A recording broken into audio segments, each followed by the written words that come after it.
Here is the news for this Wednesday, the 30th of September, 2020, from Bali. Remember Brian Henderson? I'll sign off as Brian Henderson later. I'm sure you'll all be looking forward to that. But yeah, there is a little bit of news, and it's mixed. McDonald's in Kuta has permanently closed its doors after 20 years, they say on the news. Kuta, as you've seen in my bike rides around, and one of them made the news, Daily Mail Online and in the UK, etc., where I call Kuta a ghost town, and they've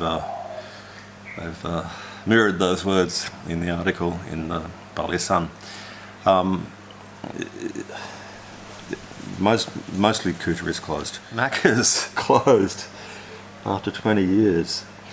So what does this tell us? Let's talk about it in the comments, because it's sort of, is it true that McDonald's is still franchises? I'm not sure, but if they are, then of course you would close down one that's not running at its normal levels. But yeah, it's like Kuta. It now is like an area for locals to ride bikes in the morning, for surfers to check out the surf, as they do, like expats to check out the surf, and that's about it. That's about all it is now. But what do you think? Like McDonald's closing, what do you think? What does this mean now? Does this mean that let's just assume that it's one person that owns this. These guys come in and said, "I'll franchise a McDonald's," or I don't know. And so they've just said, "Okay, this is my prediction for COVID, and so we're closing permanently." And permanently just means that building. They can easily open another little spot when they find another place, and places will become cheaper in rent, as they are.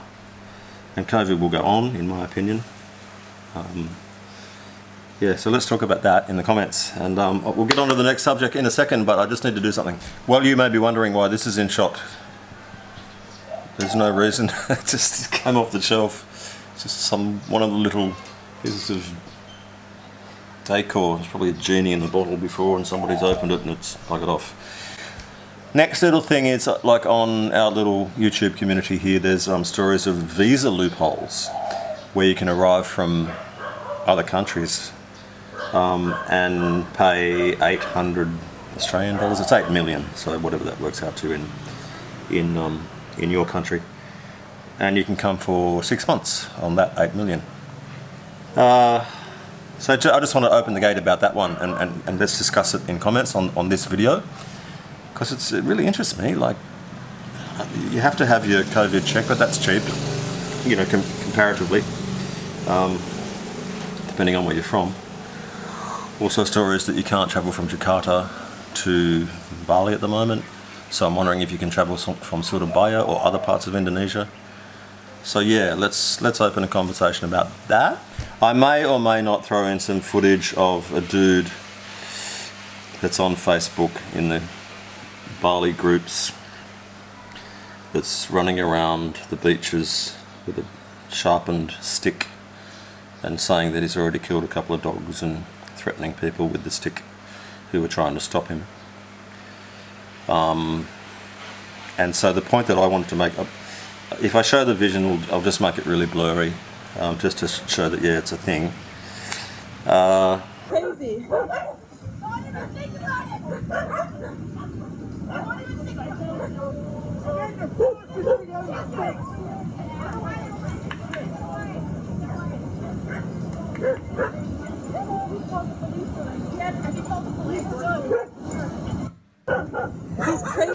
So I wanted to make a different conversation about that. This guy looks pretty out there, like he's strong and healthy, and he's got the devil in his eyes. And somebody commented on one of the groups, I'll see if I can find it here, about mental illness, because a lot of people come to Bali, including me, with mental illness, because before I came to Bali I sort of had 2 vague suicide attempts. I've got footage of one, which I might throw into, I'm not sure. I mean, I don't feel like I have to prove myself to you guys. I'm up here today and I was going to jump off here, and then I thought, well, look, there'll be a sign. If there's any sort of sign, then I'll look for that. And they built this freaking huge fence. They put this sign on here, so it's literally a sign that says "In crisis, call 131144." That was literally a sign, and they've built this whole ramp.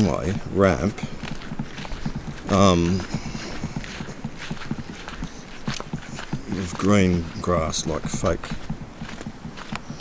Well, I think it's fake. It looks really nice. For where the hang gliders take off. So I fully intended to come up here today, just jump off the cliff, and since then I've seen a literal sign. This is locked off. I tried to open it as well, despite the sign, but it's got a really big lock on it. So you can just go running down there. So obviously I'm not the first to think of this spot. And then the second one was just another thing, and then I sort of mentioned it to my dentist, and then I'd already been diagnosed with borderline personality disorder, which makes you impulsive and unable to form relationships and keep them, and have jobs and keep them, and many other things. So it's a borderline between mental illness and psychosis, which is doing what that guy's doing, basically. And so somebody commented on mental illness, and let me just find this, because it's really important that I get the words somewhat right. Okay, here we go. So this person has commented on this video saying, if by chance a person is experiencing acute psychosis, the bizarre and threatening violent behaviour will continue this is how she's written it, as condition continues to deteriorate. It's not uncommon for persons with diagnosed psychiatric conditions that are visiting and or residing in Bali to either run out of their vital prescriptions, meds, throw them away, or simply stop taking them. So what happened to me was, like, I went to the dentist. Oi, I'm trying to do a video here, guys. I know, I built you a nest. Shut up, get used to it, you're happy. Thank you. These freaking doves were driving me nuts, and like they're trying to make a nest on this beam here, and then every time they'd fly off, the whole nest would fall down because they're really crap homemakers. So I built them a nest, and they're loving it, and I'm hating it. But it was like a Buddhist thing. It was like, what do? Do you just like shoot them? Because in Australia, like, you're actually encouraged to shoot these feral doves. So you can shut up. Maybe we're starting to form a relationship. I mentioned it to my dentist. My dentist then contacted my doctor. My doctor called me in, and she said, I've heard you've had thoughts of self-harm. And then we had a conversation. I'd already been diagnosed by a psychiatrist, and I told her that I just my psychiatrist said, Australia's not for everybody. So I was banging on to her about Bali, and she said, well, why don't you just go to Bali? And had a short conversation with Dad, many short conversations, and then I just sort of decided that I was going to do it, and he just said, yeah, do that. Like, if you're at that point, like, do that.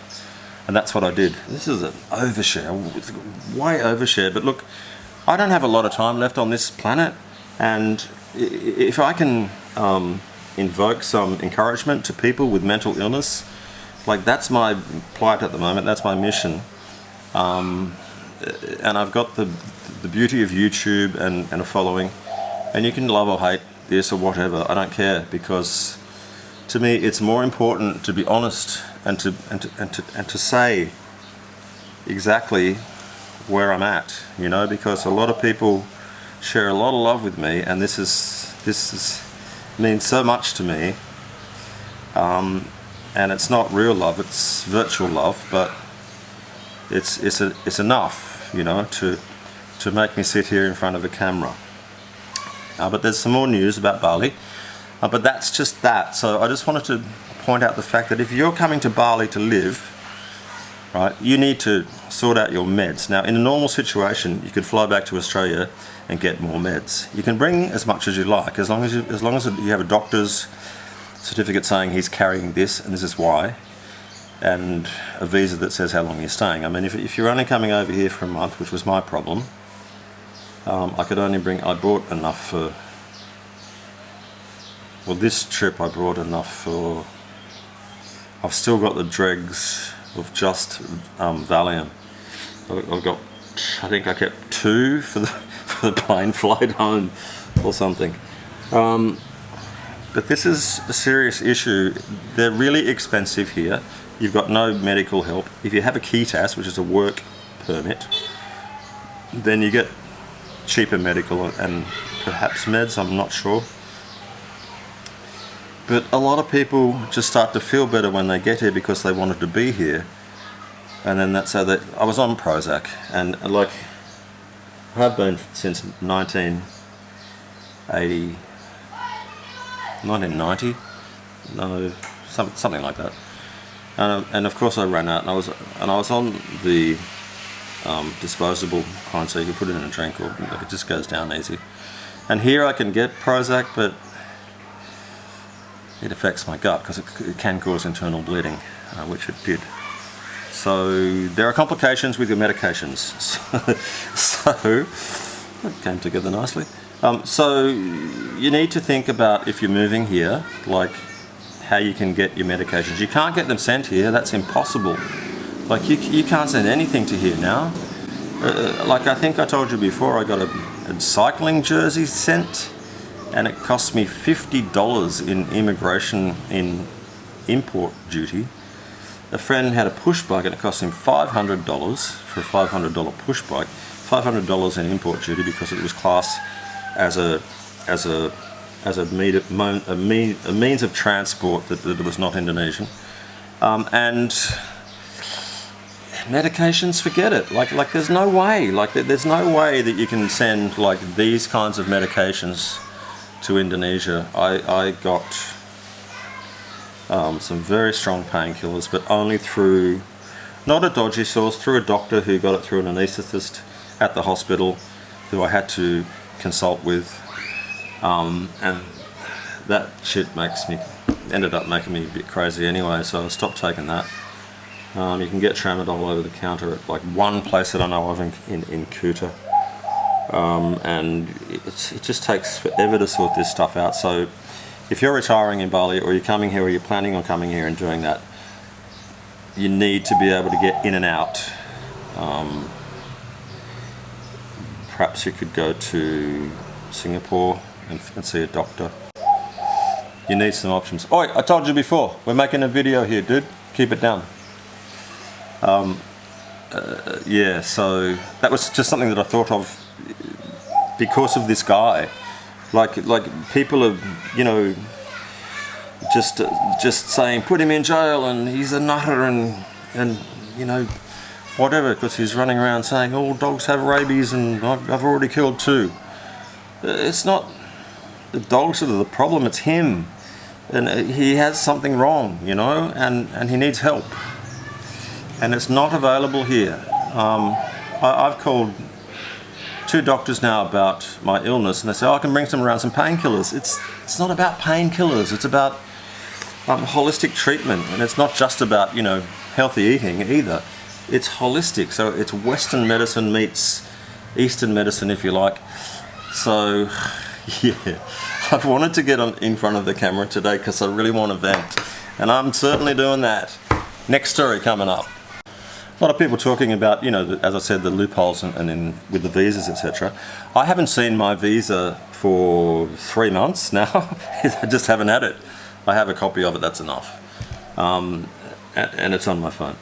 But it's just, I haven't seen it because it's been at a visa agent. And now, fantastically, we all have to, this is not the fantastic bit, we all have to, because I'm just on a month to month. I was on a social visa and now I'm on a month to month. I could get an ETAS soon, it's not a problem, but the ETAS is like a retirement visa, and that means you get 12 months if you or have already rented a place for 12 months and you employ somebody, and then they say, and then maybe they'll extend it, and that doesn't sound great to me, because I'm not locked into Bali. Like, I love it, but I'm not locked in, and when things do open up, if they ever do, then I can move on to Vietnam or do whatever I want. I'm not going to lock into a building for 12 months. Like, there's no way. I'm not that type of person. I got to keep moving. I'm changing villas in about 10 days. Because, I'll tell you about that soon. There's a couple of things here, and I'm like, you're messing with the wrong guy. I'm out of here. Beautiful place here, but I found a cheaper place that's even betterer. That's a word now. I just made it up. It's betterer. So so now, like, my visa agent just called me and said, your visa has been extended for the 3rd time. Would you like us to return your passport, or would you like to extend again? Because what I arranged on the last extension was for them to come around, because I was really crook, and just paid, got a receipt, and then they extended again. Because I'm only, I'm actually 2 weeks out now from having to extend again, but it's a 10-day process, which doesn't make it 2 weeks out at all. So now, at the moment, I'm paying $880,000. Now, that sounds like a lot. You can get it, if you go to the immigration office yourself, you need to go 3 times, and that costs you $550,000. So Australian, let's just call it $55 and $88. There are 2 immigration offices in Bali, as far as I know, which is Denpasar and Nusa Dua, Jimbaran, and that's the quieter one. Shh, don't tell anyone, otherwise I'll all go there. So that's simplified everything for me, because I can just stay at home, which is what I need to be doing. Cook again today. Had some bone broth soup. Check it out. I'm trying some beef broth because a couple of subscribers have suggested it. Thank you for that.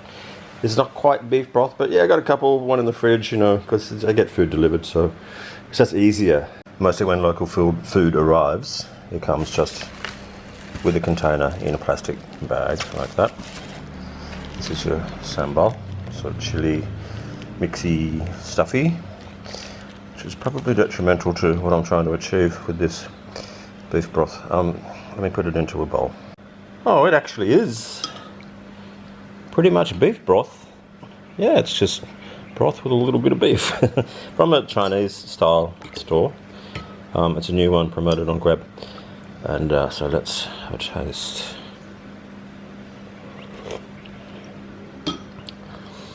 Okay, that tastes like beef broth. It's good, salty. I think beef broth is it's just all this mashed, so it's like a pumpkin soup or a tomato soup, but this is pretty close. Yeah, thank you for your advice. I'll let you know how it goes. Did I say it right? I was trying to say beef bone broth. Yeah. Oh, some crime, a little bit of crime happening, a little bit. Sanur. Somebody's house got broken into opposite the man shed. They stole the wife's jewellery and 2 motorbikes. Not pretty.